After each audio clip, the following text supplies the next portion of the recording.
Hola, mi nombre es Diego Felipe Otero Álvarez, soy abogado, constitucionalista, tengo experiencia en el gobierno, en trabajo en asesoría del gobierno nacional y territorial, en prevención de violencias de género y violencias por razones de sexo, y también tengo experiencia en iniciativas sociales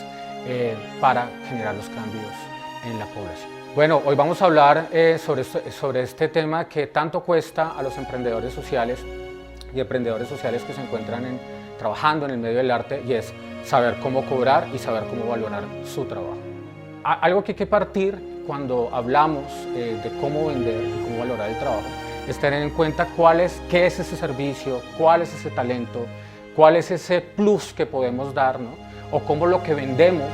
o lo que promovemos puede llegar a ser negociado y presentado como algo que aporta a la sociedad y que puede generar un cambio social. Digamos que ahí eso es lo primero que tenemos que partir, reconocer que hay un esfuerzo previo, hay un conocimiento que puede ser que haya sido obtenido a través de la facultad o que sea empírico, que requiere esfuerzos de conocimiento, ¿no? Y que implica también ese reconocimiento por el trabajo previo que hay que hacer para lograr esa idea, para lograr materializar un proyecto específico cuando hablamos de emprendimiento social a través del arte. Bueno, hay algo que hablamos siempre desde el arte. El arte tiene una facultad o un plus, ¿no?, frente a otras profesiones, porque el arte permite navegar en esa adaptación, facilita, ¿no?, el reinventarse, el pensarse de formas nuevas, y es un vehículo, ¿no?, para que la sociedad comprenda cuáles son esos desafíos. Entonces, quien impulse algunas de estas ideas en emprendimientos sociales a través del arte, tiene una gran herramienta para apoyar a la sociedad en situaciones, en estas actuales como es por la pandemia por COVID-19, de poder cambiar esos entornos, ¿no?, de poder incidir en grupos sociales, en ver la situación de forma distinta, en transformarse, en adaptarse frente a esas dinámicas, a esos retos que siempre se hablan en sociedad. Siempre se le dice al artista, y lo hablábamos previamente a la entrevista, de cómo se pide esa reinvención, que cuesta un poco más, ¿no?, pensarla y adaptarla, pero eso es lo que, digamos, si vamos a realizar un aporte en sociedad, pues poder impulsar, poder visibilizar ese cambio, y ese cambio cuesta, y ese cambio vale, ¿no? Y ahí es donde tenemos que aprender a saber cobrar, a saber que ese trabajo sea valorado, ¿no?, como las demás profesiones, ¿no?, las demás actividades, y que esto requiere un esfuerzo y requiere un conocimiento previo, tanto, ¿no?, inmaterial, ¿no?, como lo que se logre a través de un producto o una obra contratada, ¿no?, que requiere una materialidad. Tendrán sus costos, todo el proceso que se requiere para llegar a concretar la idea dentro del emprendimiento social, y eso es lo que tenemos que aprender a valorar, a cobrar el tiempo por hora, ¿no?, y lo que se vaya a requerir para cumplir, dependiendo desde el lugar donde estemos, reconocer cuánto es el tiempo que vamos a utilizar o hemos utilizado para lograr ese arte o ese talento específico que vamos a vender, por decirlo de alguna manera. También cuáles van a ser esos insumos que voy a necesitar, si requiero algún tipo de insumo, y cuánto va a ser el tiempo también que voy a utilizar para poder llevar a cabo ese producto o esa iniciativa que se concreta a través de un emprendimiento social. Entonces es bien importante que tengamos esto claro, saber cómo presentar, ¿no?, nuestro emprendimiento, saber cómo vender la idea, saber que el momento en que nuestro emprendimiento sea elegido, seleccionado, también aprenderlo a valorar y reconocer todos estos elementos que hemos dicho antes de qué nos ha tocado emprender o cuál es ese camino que nos ha tocado llevar para poder lograr ese emprendimiento, concretar una idea y que la haga única y que la haga como un aporte en este momento que como sociedad estamos viviendo, y que genere algún cambio de acuerdo con objetivos de desarrollo sostenible, con políticas sociales, con visiones de gobierno, ¿no?, si vamos a querer involucrarnos en ese escenario, o también cómo vamos a impulsar desde lo social, ¿no? Desde otra esfera, otro escenario de emprendimientos para generar movilización social, para generar cambios culturales, para generar cambio social, generar escenarios de participación ciudadana que vayan a servir también como entornos protectores o como entornos también para poder lograr otras oportunidades. Pues lo primero, digamos, aquí un poco pensando en lógica abogado, lo primero, siempre las herramientas donde debemos partir es del conocimiento de la norma y lo que puedo hacer o no puedo hacer, ¿no? Eso uno. Dos, también tener elementos frente al conocimiento de cuáles son mis derechos frente a esas herramientas o a eso que voy a implementar. Lo otro que tenemos que tener en cuenta, los espacios, ¿no? Los espacios, los escenarios donde vamos a interactuar o donde se va a generar la estrategia. Tener bien claro que más que herramientas creo que lo veo un poco como elementos para poder entrar a negociar o poder entrar a incidir en un proceso de implementación de un emprendimiento social, ¿no? Entonces, siempre tener reglas claras de juego, ¿no? Cuáles son esos escenarios donde se pueden entrar a interactuar, dónde implementar la estrategia, la acción que se esté pensando dentro de ese emprendimiento social, sea el que sea, y pues contar con todos los elementos que se ofrezcan si se trata de comercializar, ¿no? Alguno de estos emprendimientos, de hacer algún tipo de incidencia, pues contar con todos los elementos de apoyo e incluso desde el comercio, con Cámara de Comercio, desde la contratación estatal, esto hay que decirlo, se falla mucho en esos términos que pueden resultar ajenos al artista al momento de lograr un contrato y todos los procedimientos y burocracia también, tener ese fortalecimiento de capacidades, ¿no? Para poder incidir, subir un contrato a una plataforma, entregar la documentación, y es saber y tener claras esas reglas de juego para poder materializar el proceso, que usualmente ahí se falla. Frente ya a la implementación existen metodologías, existen distintas formas de poder incidir, acciones de movilización social, ya digamos hablando para la implementación, lograr transformaciones a través de la música, del arte, y cómo convocar a la ciudadanía a través de una forma de participación, donde no veamos solo la participación como la participación ciudadana, del voto, de elegir, ¿no? Sino también de cómo generamos a través de distintas metodologías escenarios que logren movilización social a través del arte para lograr esos cambios estructurales y por lo menos poder llegar a incluir en la agenda algunos temas que pueden para la comunidad ser ajenos y desconocidos. Pues digamos que todo el reto y desde una visión de integración social es precisamente ver y lograr cuál es esa labor que socialmente tiene el artista. Como tú bien lo dices, todos estos procesos sociales, estos procesos para tejer red, lo hemos visto en escenarios de conflicto armado, de organización, de cómo se debía recomponer la organización social en el país, con actores comunitarios, y todos estos escenarios artísticos, o de explotar ese escenario artístico en las víctimas, en las sobrevivientes del conflicto armado, pues precisamente se convierte en ese factor aglutinante para que desde la base comunitaria, además de reconstruir,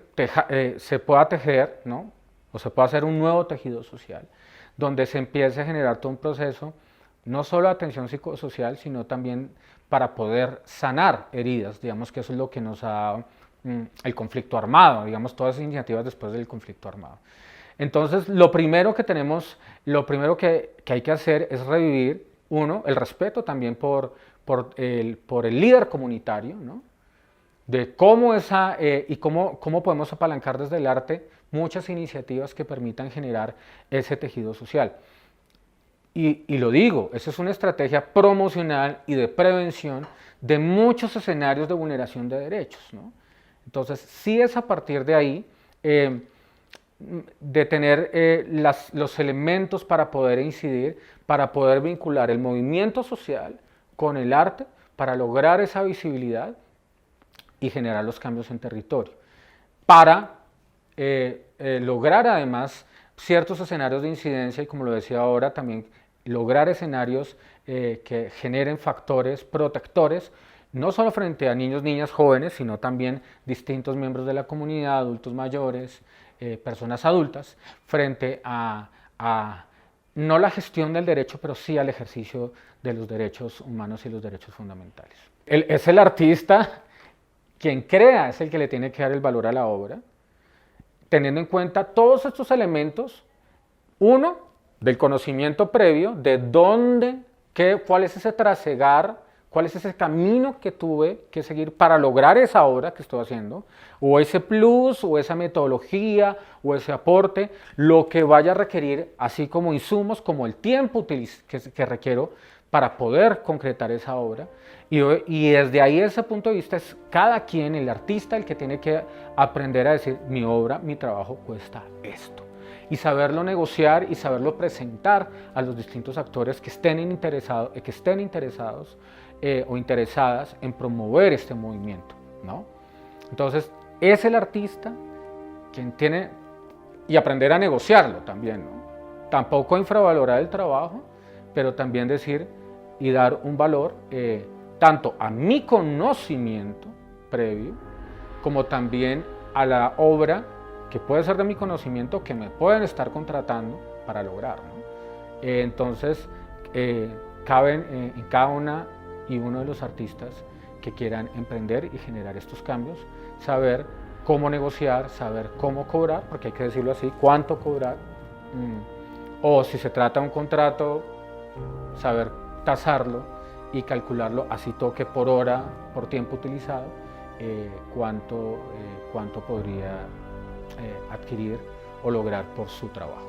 El currículum, ¿no?, que se dice ahora,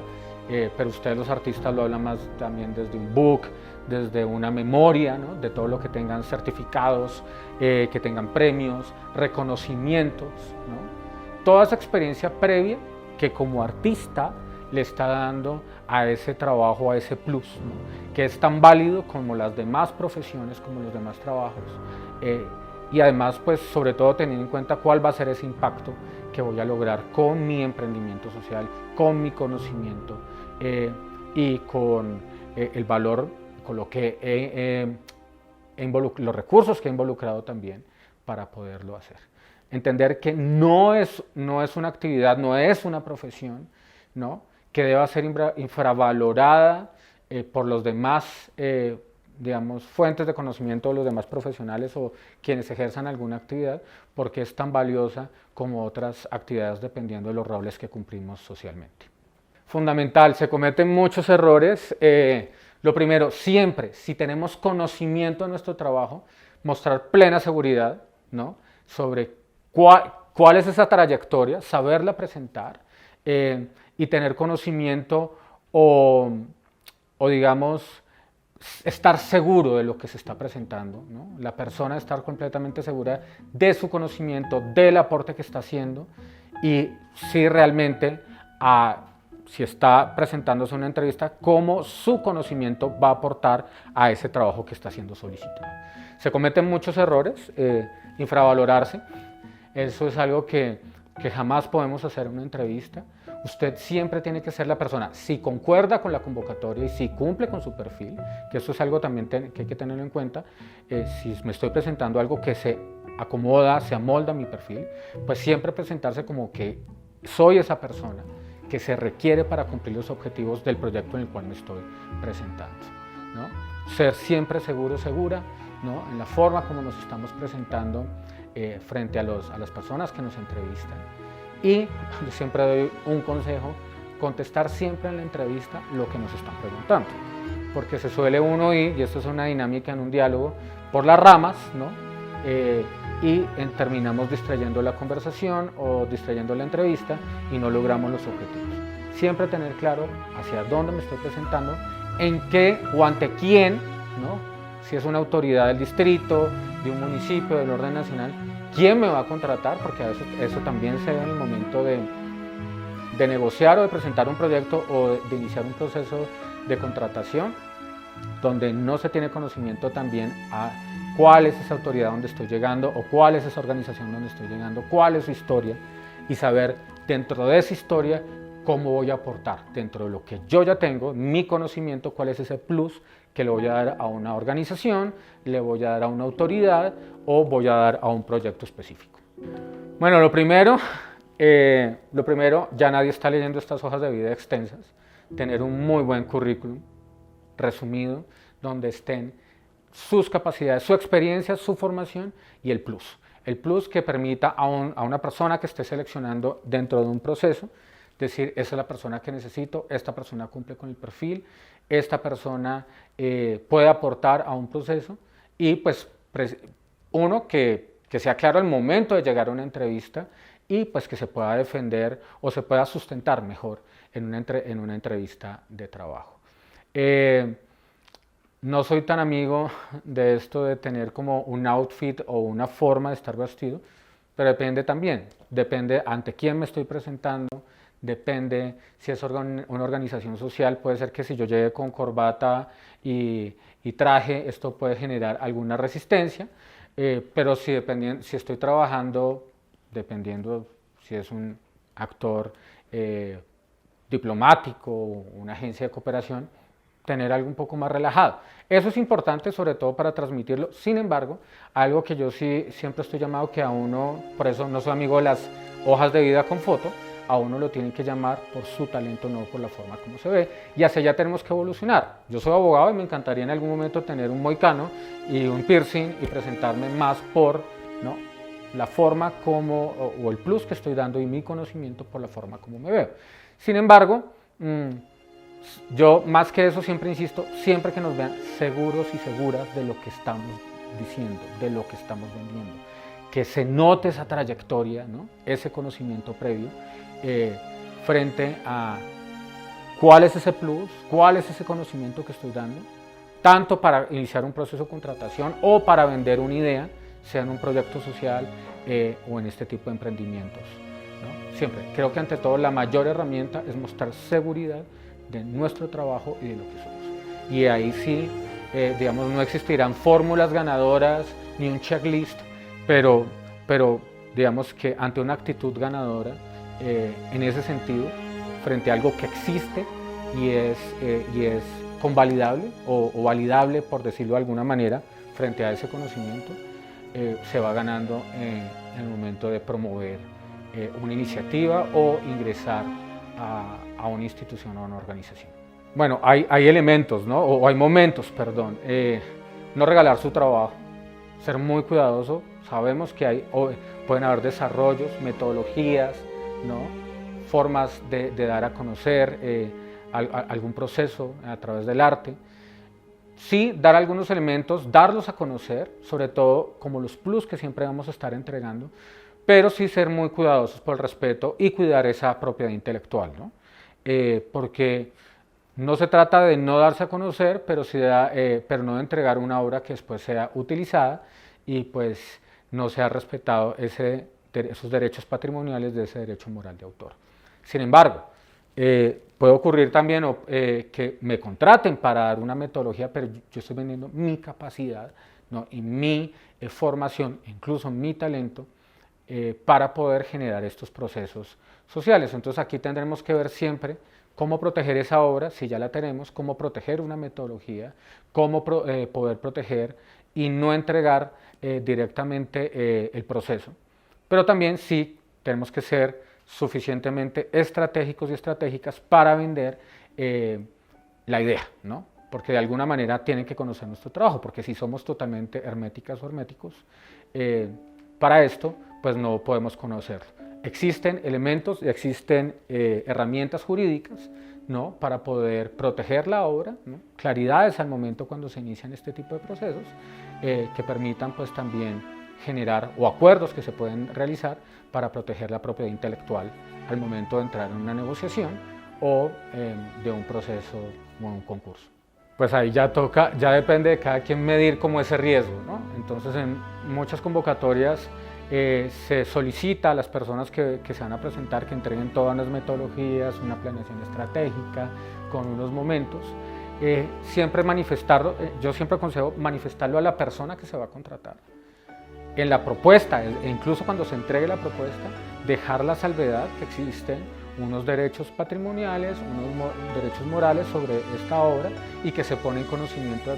a la parte que está contratando, pues de la no utilización de no ser seleccionados, ¿no?, de mantener ese respeto por una metodología, por unos contenidos que no vayan a ser copiados y digamos dentro de ese proceso de negociación, dependiendo si es una convocatoria con un pliego de condiciones o es un proceso de contratación directa con el Estado, pues dejar claro ese punto al momento de entrar a la negociación. Bueno, hay un tema y que está relacionado con el estigma y la discriminación frente a esta población. Y hay un trabajo, y de hecho si esto lo pueden ver también personas que están desde el otro lugar, ¿no? Desde quien realiza el proceso de selección.